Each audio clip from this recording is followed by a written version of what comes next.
Salut à tous, bienvenue dans The Programmatic Society, un programme qui vous propose d'entendre la voix de ceux qui font le marché du programmatique, en français dans le son, international dans le ton. Une émission soutenue par Smile Wanted et Cybids, avec pour partenaires médias Redcard et 100% Média. Ce contenu est accessible également en podcast sur les principales plateformes d'écoute. Cette semaine, notre thème est le suivant: l'achat programmatique efficace sans données personnelles, mythe ou réalité. L'achat programmatique, s'appuyant principalement sur l'exploitation des données personnelles, connaît une révolution sans précédent. En effet, longtemps considéré comme le saint graal de la publicité digitale, les données personnelles sont aujourd'hui protégées. Afin de maintenir un revenu et un reach suffisants pour les éditeurs, les entreprises du secteur ont donc dû innover. Mais l'achat programmatique sans données personnelles existe-t-il réellement ? Afin de répondre à cette question et d'échanger sur le sujet, nous demanderons à nos invités quelles sont les solutions possibles pour assurer l'efficacité de l'achat programmatique sans données personnelles, quelles sont les performances qu'ils ont pu observer concernant les achats programmatiques sans données personnelles, et ont-ils des exemples concrets surtout à nous énoncer? Quel est l'avenir de l'achat programmatique sans données personnelles? Pour en discuter, Margarita Zlatkova de Weborama, Rémi Lémonnier de Cybids Technologies, Léo Golfeder qui est consultant programmatique. Bonjour, bienvenue dans The Programmatic Society. Aujourd'hui, on va parler de données personnelles et de savoir si cette efficacité publicitaire que l'on a connue avec les données personnelles, cette efficacité va perdurer sans données personnelles. Et pour ça, nous avons 3 spécialistes autour de la table. Je vais commencer par toi, Margarita. Bonjour à toi, Margarita. Merci bonjour, pour Michel. ta nouvelle participation au sein de l'émission. Bonjour, Rémi. C'est la première fois que je t'accueille au sein de l'émission. Tu es un mythe pour moi. Bonjour Michel, je suis ravi d'être là pour la première fois. Puisque tu es un spécialiste des données personnelles, mais également un des cofondateurs de Cybids, une technologie montante dans le domaine de l'achat programmatique. Donc merci d'être là et de nous soutenir. Et puis bien sûr, toi, Léo, qui est un consultant indépendant. Nous travaillons ensemble sur pas mal de sujets en dehors de l'émission The Programmatic Society, mais tu as, j'allais dire, un œil aiguisé et sans complaisance sur l'évolution du marché programmatique. Et donc cette première question que je vais te poser justement, Léo, en premier lieu, l'achat programmatique efficace sans données personnelles, ça évoque quoi pour toi ? C'est pas un mythe, parce que c'est ce qu'on fait depuis la nuit des temps. On pense au contexte. Le contexte, c'est quoi ? C'est où est-ce qu'on affiche une publicité. Et donc ça s'oppose à tout ce qui est ciblage comportemental, où là, en fait, on va s'intéresser à ce que les personnes ont visité comme site dans le passé, et leurs intérêts, donc. Et donc le contextuel, aujourd'hui, concrètement, c'est 3 sources d'analyse. La première, c'est analyser le site web sur lequel on peut mettre une pub. C'est regarder le domaine, donc. La deuxième, c'est analyser les caractères dans l'URL d'une page web. Ça apporte un peu plus d'infos que juste le nom de domaine. Et la troisième, c'est analyser tout le texte d'une page web. Et après, il y a différentes façons d'analyser. On peut juste être sur une simple logique de mots-clés, mais là, on a des risques d'exclure de l'inventaire qui nous intéresse, par exemple. Et on peut avoir des logiques un peu plus intelligentes qui prennent en compte, par exemple, l'émotion dans le texte. Est-ce qu'on parle du secteur automobile avec un ton positif ou négatif? Ça, évidemment, c'est très important pour les publicitaires. Merci Léo. Moi, le mot-clé que je garde par rapport à ton argumentation sur l'efficacité de l'achat programmatique sans données personnelles, c'est le mot analyse, tout simplement. C'est en tous les cas ce que j'ai retenu. De ton point de vue, Rémi, achat programmatique efficace sans données personnelles, ça évoque quoi pour toi ? Alors d'abord, sans données personnelles, il faut essayer bien définir ce que ça veut dire. Aujourd'hui, on ne parle pas du tout d'un achat programmatique comme il y a pu avoir au tout début, où en réalité il n'y a pas des moyens de mesurer la performance. Ce n'est pas du tout ce qui est en jeu aujourd'hui. En fait, aujourd'hui, ce qui est en jeu, c'est que par de nombreuses régulations, par des décisions de la part des navigateurs et en fait l'acceptabilité globalement sociale, l'industrie doit trouver un compromis entre être capable toujours d'aller suivre les performances des campagnes et garantir une certaine intimité aux internautes. Et ça aujourd'hui, c'est quelque chose qui est l'avenir. En fait, il n'y a pas vraiment d'alternative, mais en réalité, ce que ça veut dire, c'est qu'il y a effectivement des données de tracking d'utilisateurs qui ne vont être plus disponibles. Ça va plus être possible de connaître l'historique de navigation de quelqu'un sur les 50 derniers sites qu'il a vus. Voilà, ça.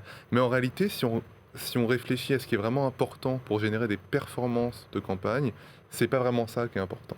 Et en réalité, toute l'idée des discussions que aujourd'hui dans l'industrie, c'est de trouver le compromis optimal entre ce qui permet de générer la performance de campagne, donc avec par exemple effectivement toutes les données contextuelles de sites web, mais aussi de device, etc. En fait, toutes les données qui font qu'une impression, on va continuer à savoir si elle a généré un achat ou non, on va pouvoir l'analyser profondément. Et donc pouvoir avoir des campagnes performantes, ça veut dire pouvoir avoir un Internet qui est subventionné, du contenu gratuit sur Internet, mais en gardant également plus d'intimité pour l'internaute, et c'est ça aujourd'hui qui est en jeu.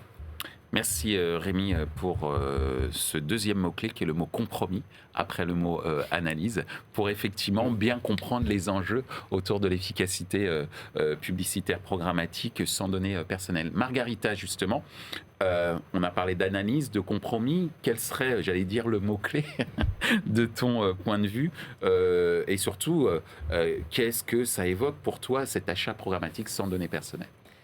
Alors, première chose que ça m'évoque, c'est un changement de paradigme complet. On a pris tellement l'habitude, et Léo et Rémi en ont parlé, de suivre les internautes à la trace. Navigation, comportement, composition du foyer, etc., etc., etc. Qu'au final, on se retrouve aujourd'hui à se dire comment on va faire dans le futur. Quand on n'aura plus de cookies tiers, quand on n'aura plus de traceurs, on fait comment ? Eh bien, il faut trouver de nouveaux moyens. Premièrement, de cibler, pour les retrouver. Deuxièmement, de mesurer. Et troisièmement, pour optimiser, puisque c'est tout ça, en fait, l'achat programmatique, au final.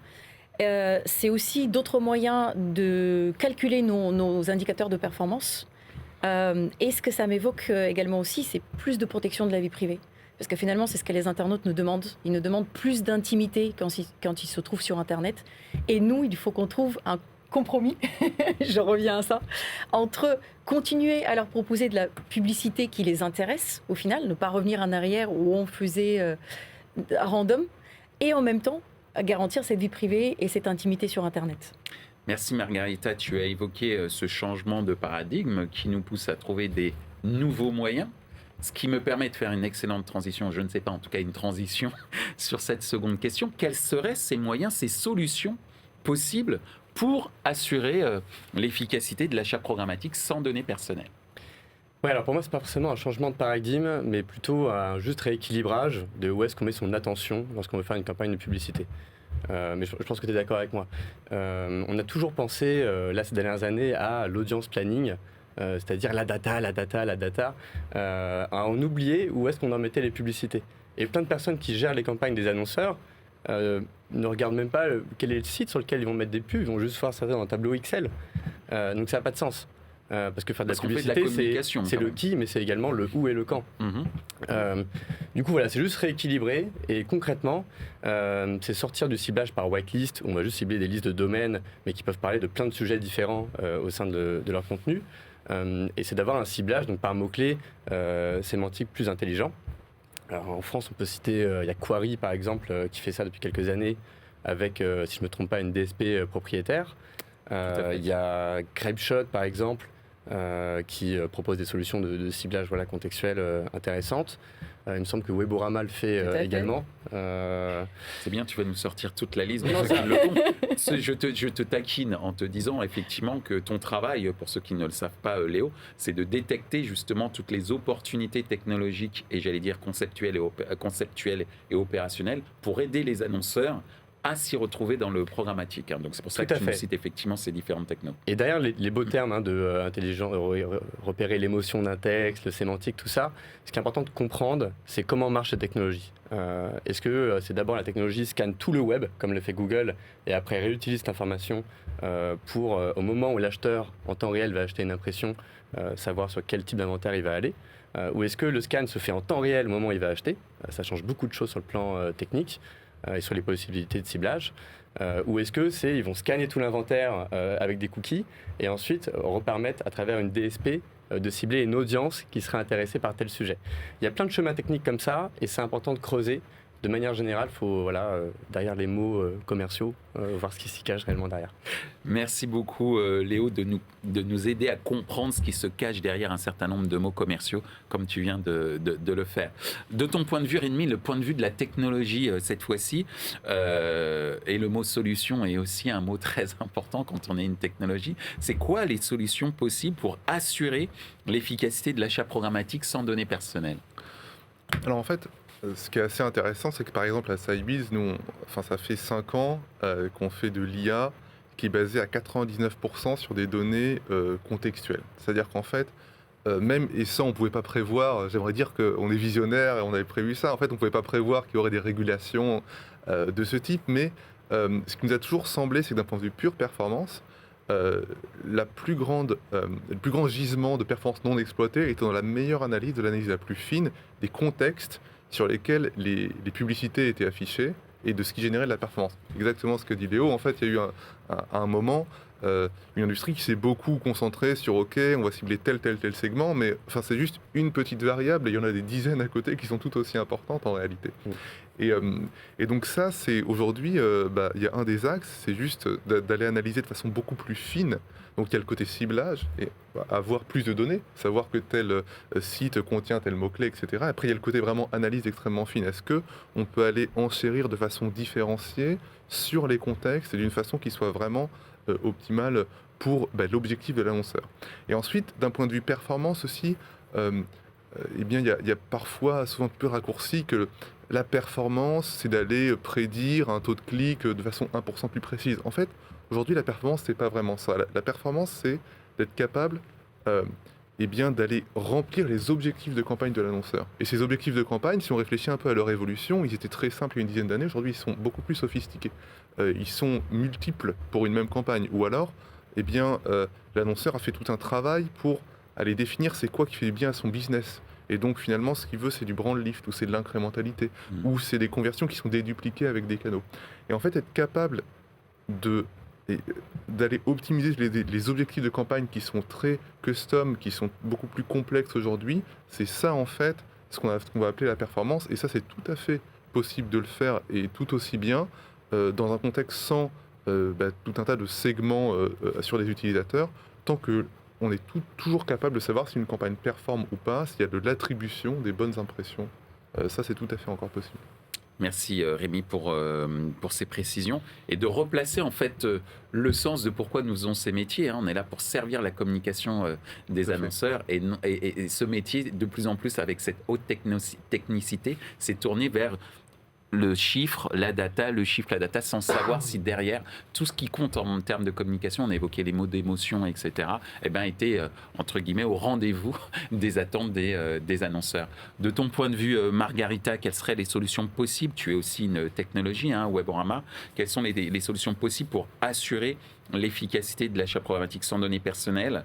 On a parlé beaucoup du contextuel. Qu'est-ce que tu pourrais évoquer ? Alors sur la partie ciblage, oui, je suis tout à fait d'accord effectivement que le contexte est très important. Alors je parlais de changement de paradigme parce qu'il n'y a pas que le contexte en fait au final, mais il est très important. Et donc le ciblage contextuel avec toutes les évolutions du sémantique notamment, où ils sont capables d'avoir de la précision et du reach, ce qui est le gros problème du contextuel depuis toujours, et surtout le contextuel à l'ancienne par mots-clés, dans lequel plus on fait du reach, moins la précision est bonne, et quand on va chercher la précision, le reach disparaît. Et avec le contextuel sémantique, on arrive à faire ces deux-là. Et on arrive surtout à travailler sur les affinités, ce qui est très important. C'est d'aller chercher les contextes qui ont le plus d'affinités avec les besoins, les moments de vie, les intérêts des consommateurs. Et finalement, de s'y retrouver en fait sur une personnalisation, un ciblage personnalisé, mais d'une manière totalement respectueuse de la vie privée. La deuxième chose qui est importante aussi, c'est toutes les solutions quand même qui sont proposées par les Privacy Sandbox et d'autres browser solutions et tous les oiseaux. Donc les solutions fournies par les navigateurs. Tout à fait. D'accord. Les solutions fournies par les navigateurs parce que c'est aussi un moyen de cibler. Alors, elles ne sont pas tout à fait encore prêtes, il y a encore beaucoup d'inconnus, mais dans le futur, ça sera toujours un moyen de faire du ciblage de manière totalement sans données personnelles puisqu'elles seront anonymisées. Mais on va cibler effectivement des agrégats des consommateurs, ce sera des groupes de personnes auxquelles on va s'adresser, mais on va pouvoir continuer toujours à leur parler d'une manière plutôt précise. Sur le côté mesure, c'est là où effectivement on a encore beaucoup de travail, parce qu'on s'est beaucoup intéressé à la partie ciblage au début, et le programmatique et l'achat programmatique, ça repose beaucoup sur la mesure. Parce que tout ce qu'on ne mesure pas, on ne peut pas l'optimiser non plus. Effectivement, sur la mesure, il y a quand même pas mal de solutions. Il y a bien sûr les browser API et tous les API de reporting qu'ils proposent, mais il y a aussi tous les modèles sur lesquels travaillent effectivement Sitebids et d'autres sociétés sur ce principe, et on a besoin de mesurer. Et de là découlent les solutions d'optimisation, c'est-à-dire revoir les algorithmes de bidding pour qu'ils soient capables de bidder sur autre chose que les cookies, sur autre chose que les données personnelles. Et on travaille ensemble justement avec Sitebids sur un certain nombre d'algorithmes custom qui vont chercher autre chose, et notamment le contexte, et notamment le ciblage contextuel qui sera pris au cœur même de l'algorithme. Alors justement, puisque tu parles d'algorithmes, on parle de solutions, je me mets à la place de ceux qui nous écoutent, ça peut paraître assez abstrait, d'où cette troisième question. C'est quoi les performances concrètement que vous avez pu observer concernant les achats programmatiques sans données personnelles? À quoi on peut s'attendre en termes de performance? Alors, je vais répondre pour la partie ciblage, et c'est vrai que ça ne couvre pas l'ensemble de la question, parce qu'il y a le sujet de la mesure également. Mais la mesure, moi, je n'ai pas pu le tester avec d'autres solutions que celles qui utilisent les cookies. Pour la partie ciblage, quand on veut comparer par exemple deux audiences ou deux sites sur lesquels on met de la publicité, déjà, il ne faut pas se tromper de KPI, de quel indicateur on va regarder pour répondre à la question, lequel est le plus performant. L'erreur classique, c'est de regarder le coût par conversion. C'est en fait mathématiquement une erreur, parce que le coût par conversion comprend le CPM que le trader ou son algorithme a décidé, et il peut biaiser l'analyse totalement. Ce qu'il faut regarder, c'est le taux de conversion, que ce soit à une impression visible, que ce soit pour générer un clic ou une visite, ou une action qualifiée sur le site de l'annonceur. Et là, en comparant par exemple un taux de conversion de 8% pour un ciblage et un deuxième ciblage de 2%, on a le ciblage 1 qui est 4 fois plus qualitatif que le deuxième.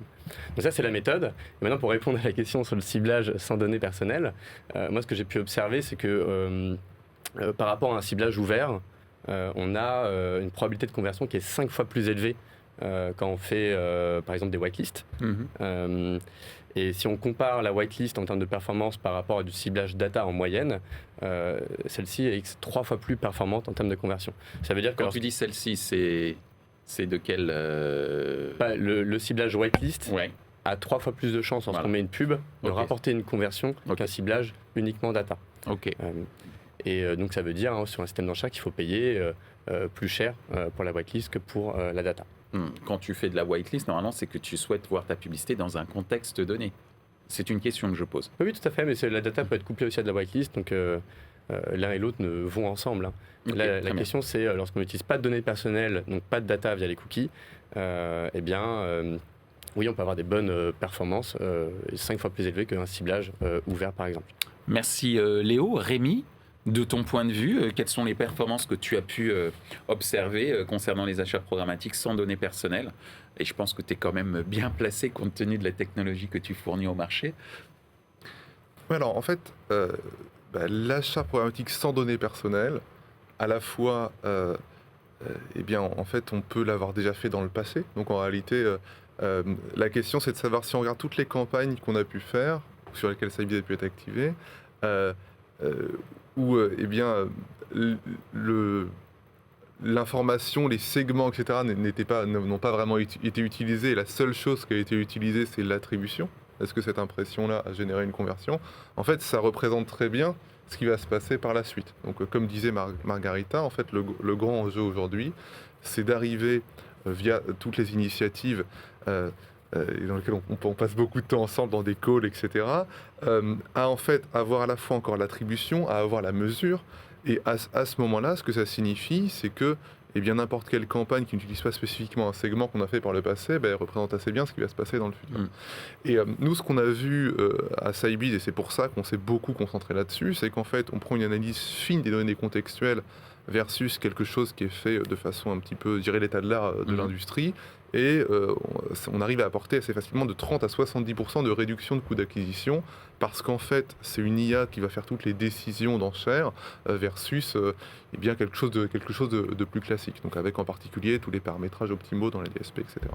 Donc ça, c'est intéressant. Ce qu'on peut voir aussi, c'est que si on prend des partenaires qui vont faire de la mesure cookieless, par exemple, c'est des gens avec qui on arrive à bien travailler, on arrive à intégrer aussi leurs données.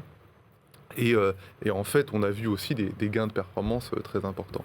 Et puis ensuite, effectivement, sur ce côté un petit peu collaboration sur le contextuel, moi je pense au travail qu'on fait par exemple avec Weborama sur un certain nombre de cas, et on voit vraiment que quand on met des experts du contextuel d'un côté comme Weborama et un petit peu des experts visés de l'analyse ou de l'IA de côté sur ces données, on arrive à avoir des gains de performance qui se multiplient finalement entre les solutions.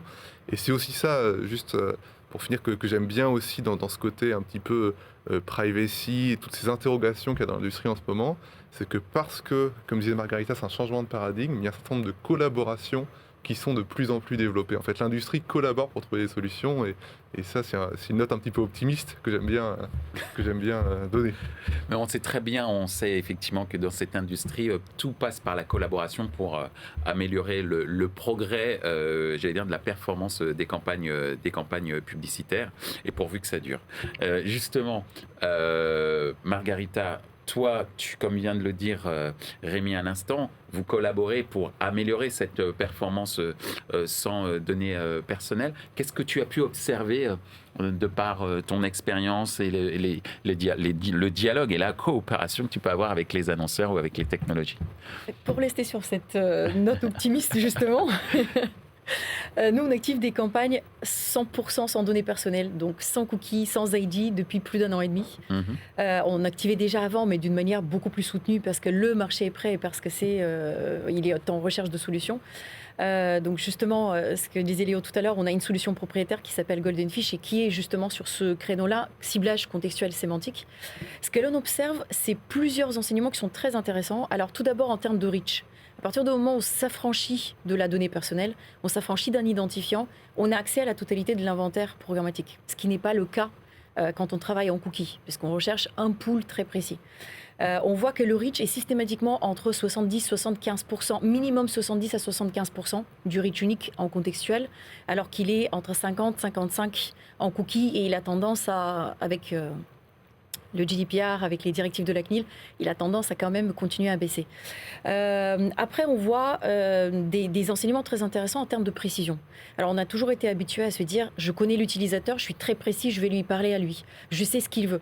Avec le contextuel, on peut faire la même chose, juste en analysant les pages, en analysant d'une manière très précise les pages, et on arrive à détecter des moments de vie, des besoins de consommateurs, et on va exploiter tout le champ sémantique, en fait. Pas uniquement le comportement du consommateur, mais on va aller beaucoup plus loin. Le positionnement de la marque, le positionnement de ses concurrents, quels sont les besoins, pourquoi moi en tant que consommateur j'irai chez cette marque-là, c'est quoi mon besoin et qu'est-ce qu'elle me propose, en fait, tout ce que la marque peut apporter comme solution. Et ça donne une richesse de ciblage qui est vraiment importante. Et la dernière chose, c'est les performances.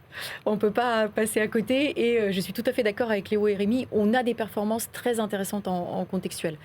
On a, je vais rester sur les KPI traditionnels, parce que pour l'instant, on a effectivement les annonceurs, et c'est pour ça que je parlais tout à l'heure du fait de changement de paradigme, et aussi dans les indicateurs de mesure, parce qu'on continue à mesurer encore aujourd'hui les utilisateurs, les actions des utilisateurs. Il faudrait qu'on change ça dans le futur, mais c'est tout un autre chantier dont on pourra parler pendant très longtemps. Mais en termes de performance, nous on voit sur les KPI, que ce soit branding ou performance, systématiquement, soit des résultats très très proches, soit supérieurs en contextuel. D'accord. On est à 10 à 15% supérieur en visibilité. On est 15 à 20% supérieur en taux de complétion, si on reste sur le branding. On est systématiquement sur des coûts d'acquisition qui sont quasiment identiques ou 20 à 30% inférieurs en contextuel. Donc, ça prouve, pour rester sur la note optimiste, puisqu'on en parle, qu'on arrive à faire des choses très intéressantes sans données personnelles. Voire mieux. Voire mieux. Voire beaucoup mieux. Enfin, c'est pas même voir, c'est complètement mieux. Exactement. Et c'est quand même une bonne nouvelle, parce que beaucoup de gens semblaient, en tous les cas chez certains acteurs, être dépités par cette fin des cookies. C'était Armageddon, Apocalypse, et en réalité, c'est peut-être une ouverture vers un nouveau jardin d'Éden. Désolé pour ces paraphrases, ou ça en tout cas c'est parallèle biblique, mais en tout cas c'est une bonne opportunité de repenser notre métier et de faire mieux autrement. Ok. Question rapide pour Margarita. Pour les campagnes sans données personnelles, est-ce que vous mesurez les conversions sur le site de l'annonceur ? Oui, on mesure. Alors de différentes manières. Qu'est-ce qui remplace le cookie en ce cas-là ? Alors les solutions qui existent, cookie-less, soit du fingerprint, parce qu'il existe encore, tant que Google l'a pas encore interdit, soit des solutions totalement cookie-less. Après, on travaille avec les solutions des annonceurs, qui vont avoir des outils de leur côté. Donc c'est fingerprinting et le reste ? Et le reste, on va avoir du cookie, tant qu'il est, en first party, en first et third party cookie. Via la méthode du CNAM. Tout à fait. Donc on va avoir en fait un peu toutes les méthodes aujourd'hui. La mesure, c'est pour ça que je disais tout à l'heure pour répondre à ta question, et il est encore la partie qu'on a le moins fixée ou sur laquelle on a le moins de solutions concrètes. Donc en fait on travaille avec tout ce qui peut nous permettre de mesurer au maximum. C'est pas idéal, on n'a pas 100% de la mesure qu'on aimerait bien, mais en fait toutes ces solutions différentes dont j'ai parlé en fait elles permettent quand même d'avoir une belle vision. Ouais, et il faut le préciser, c'est tout le marché, c'est pas. Exactement, oui. Et on travaille sur du A/B test 100%. D'un côté on a du cookie, de l'autre côté on a du contextuel, et on met les deux en concurrence avec le même setup, les mêmes durées, exactement toutes choses égales par ailleurs, sauf les segments. C'est propre. Donc d'un côté cookie, de l'autre côté on a du contextuel 100%. J'en arrive à ma dernière question. Merci effectivement, et c'est aussi l'objectif, de répondre aussi aux interrogations que vous pouvez avoir. Merci Léo pour la question. Moi j'ai une dernière question, une avant-dernière question pour être précis. Quel est l'avenir de l'achat programmatique sans données personnelles selon vous ? On a déjà donné des éléments de réponse, et j'allais même dire que ta dernière question, Léo, était un début de réponse à travers ce que tu as répondu, Margarita. Mais toi, de ton point de vue, si on devait citer l'avenir, ou en tout cas citer des exemples d'avenir potentiel pour l'achat programmatique sans données personnelles, ce serait quoi ? Donc il y a deux réponses, l'une pour le ciblage et l'une pour la mesure. Pour le ciblage, c'est d'être capable, lorsqu'on peut acheter une impression aux enchères en temps réel, d'être capable de dire quels sont les mots utilisés sur la page web. Aujourd'hui, il y a une grande proportion de l'inventaire qui, je pense, est majoritaire, et sur lequel on n'a pas cette information-là. Donc si on met un ciblage de mots-clés, par exemple, que ce soit en inclusion ou en exclusion, on se retire une bonne partie de l'inventaire média, et ça, c'est une catastrophe pour la rentabilité des campagnes. Donc augmenter ce pourcentage analysable, c'est ce que font les entreprises qui développent les solutions comme Weborama, et on a vraiment besoin de ça. Deuxième point, c'est pour la mesure. Là, on a besoin de remplacer le cookie par d'autres types d'outils. Et rien n'est fixé pour le moment. Il y a le fingerprinting qui peut être utilisé actuellement, mais qui n'a pas vocation, à mon avis, d'être une technologie d'avenir, puisqu'elle est très discutable sur le plan des données personnelles. Il y a le fait de faire du server-side. Ça, c'est les solutions que proposent les GAFA. Ils sont en avance là-dessus. Facebook avec API Conversions et Google avec Earns Conversions. Et là, on prendrait la même info qu'aujourd'hui, qu'on fait transiter par le cookie, mais on le fait passer plus par l'ordinateur et le navigateur de la personne, mais par un serveur autre part. D'accord. Donc sûrement que sur la partie mesure, le server-side est l'une des solutions. Ou alors il peut y avoir le navigateur en lui-même, ça c'est la méthode FLUC proposée par Google également. Et enfin, il y a les ADI partagés sur lesquels travaille l'initiative de The Trade Desk Open Source, ou celle de LiveRamp avec leur RampID par exemple, ou ID5. Et là, le but c'est je vais sur un site web, je me connecte avec mon email, et ensuite sur tous les autres sites web, je suis reconnu avec ce profil logué. En fait, le remplacement du cookie, il a déjà commencé, c'est les profils logués, c'est un peu le nerf de la guerre. Et la question se pose de, en dehors des gros sites sur lesquels on est déjà tous logués, c'est-à-dire YouTube ou Facebook par exemple, comment les autres sites vont faire pour avoir du profil logué, sachant qu'ils sont trop petits pour le faire, ils ont besoin de s'associer. Merci Léo pour ces précisions, et c'est vrai que la question du login pour les sites médias est une question cruciale pour leur avenir, donc merci de le préciser. De ton point de vue, Rémi, quel avenir pour l'achat programmatique sans données personnelles ? Non, je pense que je vais continuer un peu sur ce que disait Léo. Je pense que le vrai challenge quand même, c'est la mesure aujourd'hui. Enfin, aujourd'hui, c'est très facile d'imaginer un futur. On n'a pas de données très précises pour cibler quelqu'un sur son historique de navigation. Ça, c'est pas vraiment le sujet.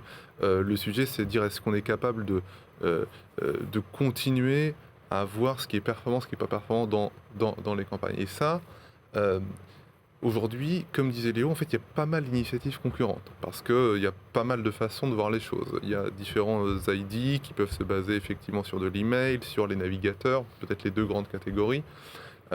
Et ça peut laisser présager, au moins à court terme, d'un monde qui soit un peu plus fragmenté. Ouais. En fait, chaque annonceur va devoir un petit peu choisir dans sa stack. Aujourd'hui, ils choisissent un DSP, ils choisissent un ad server. Là, ils vont devoir choisir leurs identifiants. Et ça veut dire que leur problématique d'optimisation, la façon dont ils définissent la performance, annonceur par annonceur, déjà ça devient de plus en plus différent aujourd'hui, ça ne va pas du tout être mesuré de la même manière.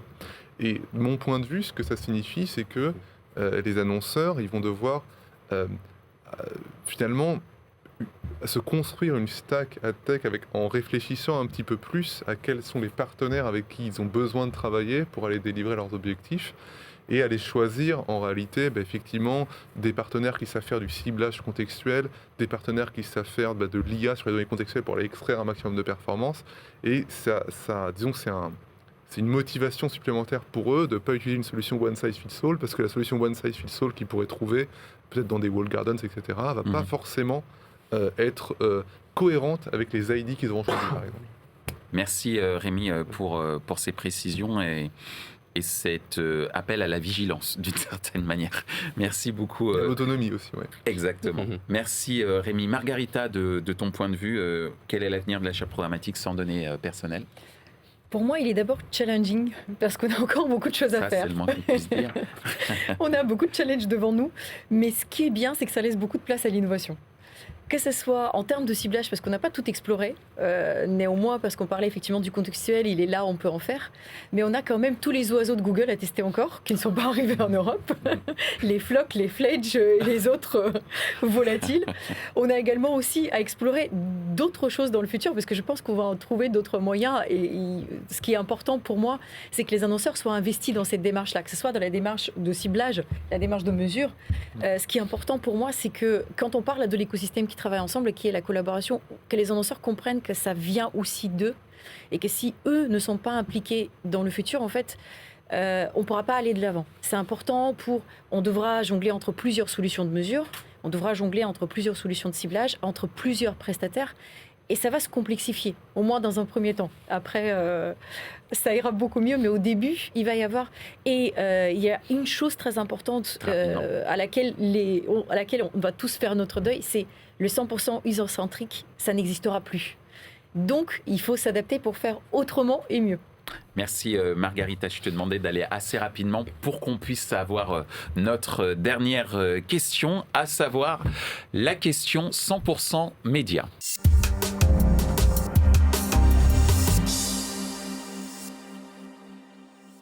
Alors, je vous rappelle le principe de la question 100% média. Notre partenaire média 100% média du groupe Offre Média va vous poser une question par l'intermédiaire de son fondateur, Thierry Amar. Thierry, c'est à toi. Bonjour Michel, bonjour à tous. Dans l'évolution du monde de la pub sans données personnelles ou sans cookies, finalement, qui va ressortir gagnant ? Est-ce que ce sont plutôt les sites d'éditeurs ou de médias ou alors les GAFA ? Merci. Alors, qui va gagner le match, de ton point de vue, Léo ? GAFA ou les éditeurs ? Top chrono. Le cookie, c'est aujourd'hui l'outil qui permet de faire l'identification pour la pub programmatique. La question, c'est quel va être l'outil qui va remplacer le cookie. Et si c'est les navigateurs, clairement, ça va avantager Google, qui travaille dans le web, mais qui possède aussi un navigateur. Dans le monde de la pub et un navigateur. Ça va faire l'affaire aussi de tous les profils logués. Donc tous les grands sites et les grandes applications sur lesquels on est déjà connecté avec notre email. Donc voilà, c'est plutôt les GAFA qui vont, à mon avis, tirer profit, pour répondre à la question, de ce changement. Mais on n'a pas envie, moi en tant qu'utilisateur, j'ai pas envie d'un web où il n'y a que 5 sites. même sur le plan citoyen, pour avoir une démocratie, c'est important d'avoir tout plein de sites web qui ont des avis contraires. Donc en ça, c'est important de soucier la défense des éditeurs et les solutions d'ID commun peuvent être l'une des solutions envisagées pour eux. C'est magnifique. Sur le gong. Magnifique. Une seconde avant même. Merci Léo. Alors à toi Rémi. Qui est gagnant, GAFA ou éditeur Top Chrono? Alors, je dirais que ça dépend de comment l'industrie va réagir. Aujourd'hui, on a discuté en fait d'un certain nombre d'initiatives. Donc il y a les ID communs, mais il y a peut-être même en construisant sur quand même les solutions navigateurs, en fait, l'Internet ouvert a énormément apporté à la fois aux annonceurs, à la fois aux utilisateurs. Quand on est annonceur aujourd'hui, on a besoin de performance, on a peut-être besoin aussi de comprendre d'où vient sa performance, on a besoin de brand safety. Aujourd'hui, est-ce que aujourd'hui ça se transcrit en besoin de transparence. S'il n'y a pas de transparence, on ne peut pas savoir exactement si on est performant parce que si d'autres channels ne nous volent pas les conversions, on ne peut pas savoir exactement où on diffuse, etc. On ne peut pas prendre des insights sur ce qu'on fait sur Internet et le reporter à d'autres chaînes. Donc moi j'espère que c'est plutôt l'Internet ouvert qui va l'emporter dans ce futur sans données personnelles. Très bien. Donc espérance plutôt que sentence, de ton point de vue. J'ai pas de boule de cristal. Voilà. Merci Rémi. Margarita, c'est à toi qui va gagner le match, éditeur ou GAFA, Top Chrono. Je vais dire la même chose que Rémi, j'aimerais bien avoir une boule de cristal. Parce que si on regarde les choses telles quelles, on se dit que c'est les GAFA qui vont gagner parce que chez eux, il y a tout. Il y a le ciblage, il y a la mesure, il y a l'optimisation, tout est dans le même écosystème. Après, il faut regarder plus loin que ça, parce que ça donne une opportunité justement à tout le marché de faire autrement et de faire autre chose. Aux éditeurs, c'est ce qu'Aléo disait tout à l'heure, de se regrouper ensemble pour proposer cette identification unique. Aux solutions comme nous, de chercher d'autres manières et d'être encore plus innovants, parce que la totalité des inventaires publicitaires, la totalité des internautes, ils ne se trouvent pas chez les GAFA. C'est ce qu'on croit, mais ce n'est pas le cas. Il y a qu'à 30-35% des utilisateurs uniques qui s'y trouvent. Il y a 70 encore à aller chercher. Donc pour moi, le match sera assez compliqué, mais je pense qu'il y a beaucoup de choses à faire côté web ouvert. Donc je suis assez optimiste comme Rémi sur ce sujet-là. Merci, tu as répondu 8 secondes avant le gong. Magnifique.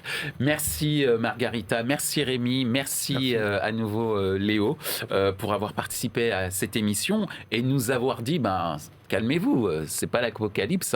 Même, c'est peut-être l'ouverture vers un nouveau jardin d'Éden, comme je le disais tout à l'heure, pour une meilleure efficacité publicitaire grâce au contextuel, et ce, dans un monde cookie-less. Donc merci beaucoup de nous avoir sensibilisés à cela et surtout avoir proposé un peu d'espoir. C'est même pas un peu, c'est totalement de l'espoir. Merci. Merci Michel. Merci beaucoup Michel.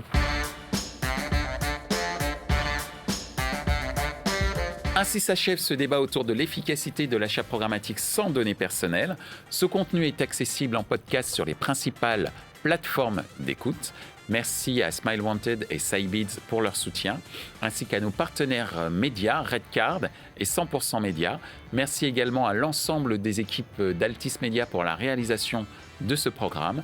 Post-production, traduction et sous-titrage par Uptown.